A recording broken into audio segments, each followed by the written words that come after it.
Ninth में हमारा विज्ञान का पहला पाठ है हमारे आसपास के पदार्थ। हम अपने दैनिक जीवन में हमारे चारों ओर यदि नजर दौड़ाएं तो बहुत सारी वस्तुएं देखने को मिलती है, जैसे मिट्टी, रेत, पत्थर, चट्टानें आदि। ये जो सभी पदार्थ हैं किसी न किसी प्रकार से कणों से मिलकर बने होते हैं।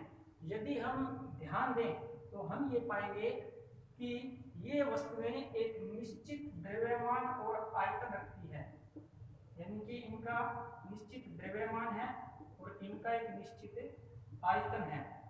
तो कोई भी ऐसी वस्तु जिसका निश्चित द्रव्यमान हो और निश्चित आयतन हो, यानी कि वो एक निश्चित स्थान घेरती हो, तो उस वस्तु को हम पदार्थ के नाम से जानते हैं। सामान्य भाषा में हम यह भी कह सकते हैं कि हमारे चारों ओर जितनी भी वस्तुएं हैं वो सारी पदार्थ है। जिस प्रकार से हिंदी के अंदर हम पढ़ते हैं कि किसी भी नाम को संज्ञा के नाम से जानते हैं, तो उस तरह से कह सकते हैं कि कोई भी वस्तु है वो विज्ञान में पदार्थ कहलाएगी। तो इस तरह से पदार्थ वह है जिसका निश्चित द्रव्यमान है और निश्चित आयतन है। पदार्थ है, इसको वैज्ञानिकों ने भौतिक और रासायनिक दो गुणधर्मों के आधार पर दो प्रकार से विभाजित किया है। इस अध्याय में हम पदार्थ के भौतिक स्वरूप का अध्ययन करेंगे, यानी कि पदार्थ भौतिक गुणों के आधार से किस प्रकार से होता है और किस तरह से कणों से मिलकर ये बनता है। उच्च कक्षाओं के अंदर हम यह भी जानेंगे कि पदार्थ की रासायनिक प्रकृति कैसी है। तो चलिए अब हम देखते हैं पदार्थ का भौतिक स्वरूप।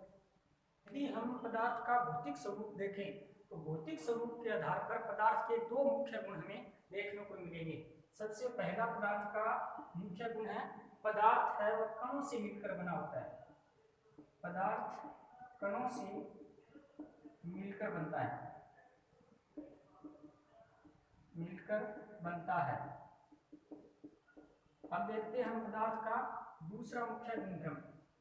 जो पदार्थ हैं इसके कण बहुत ही सूक्ष्म होते हैं, यानी कि पदार्थ के कण सूक्ष्म होते हैं, यानी कि पदार्थ के कण बहुत ही छोटे होते हैं।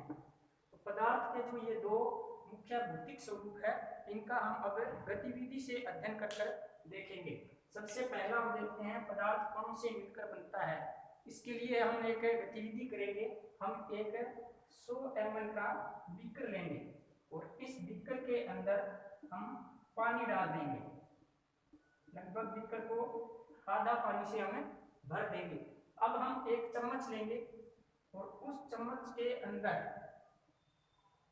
नमक, चीनी या अन्य कोई पदार्थ डालेंगे। यह जो चम्मच के अंदर डाला हुआ पदार्थ है इसको हम पानी के अंदर चम्मच की सहायता से घोलने का प्रयास करेंगे। ध्यान दें, घोलने से पूर्व हम जो पानी है इसको चिन्हित कर लेंगे कि इसका स्तर कितना है बीकर के अंदर। अब हम चम्मच से पानी के अंदर चीनी या नमक है इसको घोल देंगे। घुलने के बाद में हम इस बीकर के जल के स्तर को अंकित करेंगे और देखेंगे कि जो बीकर के जल का स्तर है वो थोड़ा सा अधिक हो जाता है। ऐसा किस कारण से हुआ कि पदार्थ क्योंकि कणों से मिलकर बनता है। ये जो कण है इन्होंने मिलकर इस विलयन का निर्माण किया, तो हम यह कह सकते हैं कि पदार्थ है वो कणों से मिलकर बनता है। अब देखते हैं दूसरा पदार्थ का भौतिक स्वरूप। पदार्थ के कण बहुत ही ज्यादा सूक्ष्म होते हैं, इनको हम नग्न आंखों से नहीं देख सकते। इसके लिए हम एक गतिविधि करने का प्रयास करते हैं। हम एक 100 ml पानी का बीकर लेंगे जिसके अंदर 100 ml जल घुला हुआ है। अब इसके अंदर हम 10 ग्राम या फिर बहुत ही सूक्ष्म मात्रा में पोटेशियम परमैंगनेट के क्रिस्टल डाल देंगे। पोटेशियम परमैंगनेट, जिसे हम लाल दवा के नाम से भी जानते हैं। तो जैसे ही इस पानी के अंदर हम पोटेशियम परमैंगनेट KMnO4 डालेंगे तो इसका रंग है वो लाल हो जाएगा घुलने के बाद। अब हम इस गिलास में से कुछ पानी की मात्रा निकालेंगे जो कि लाल रंग का है और सीधे पानी से भरे हुए गिलास के अंदर एक बूंद या एक चम्मच इसके अंदर डाल देंगे। तो हम देखते हैं कि इसका रंग भी हल्का लाल हो जाता है। तीसरी बार फिर से एक स्वच्छ पानी से भरा हुआ बीकर लेंगे और इसमें से 1-2 बूंद विलियन की निकालेंगे और इस बीकर के अंदर डाल देंगे। तो हम देखेंगे कि इसका भी रंग हल्का लाल हो जाता है। फिर से हम एक बीकर ले लेंगे, इसके अंदर स्वच्छ पानी डालेंगे और इसमें से कुछ मात्रा निकालकर विलियन की इस गिलास में डाल देंगे।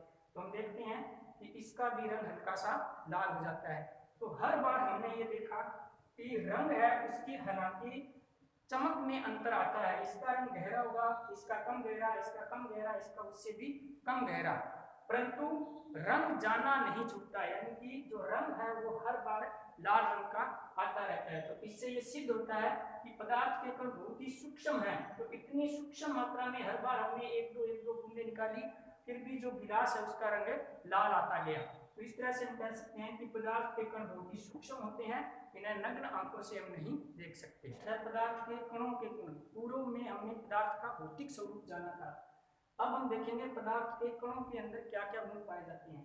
सबसे पहला पदार्थ के कणों का गुण है पदार्थ के कणों के बीच रिक्त स्थान पाया जाता है। इस गतिविधि को याद हो तो हमने जब पदार्थ का भौतिक स्वरूप पढ़ा था तो उस समय दोहराया था। चलिए इसको गतिविधि से देखते हैं कि क्या वास्तव में पदार्थ के कणों के बीच में रिक्त स्थान है। यदि हम किसी एक गिलास के अंदर पानी लें और पानी लेने के बाद उसके अंदर हम चीनी अथवा नमक का को घोल दें, तो हम ये देखते हैं कि चीनी या नमक है वो पानी के अंदर घुल जाता है। अर्थात कहने का तात्पर्य यह है कि जो चीनी या नमक हमने घोला उसका वास्तव में हुआ क्या।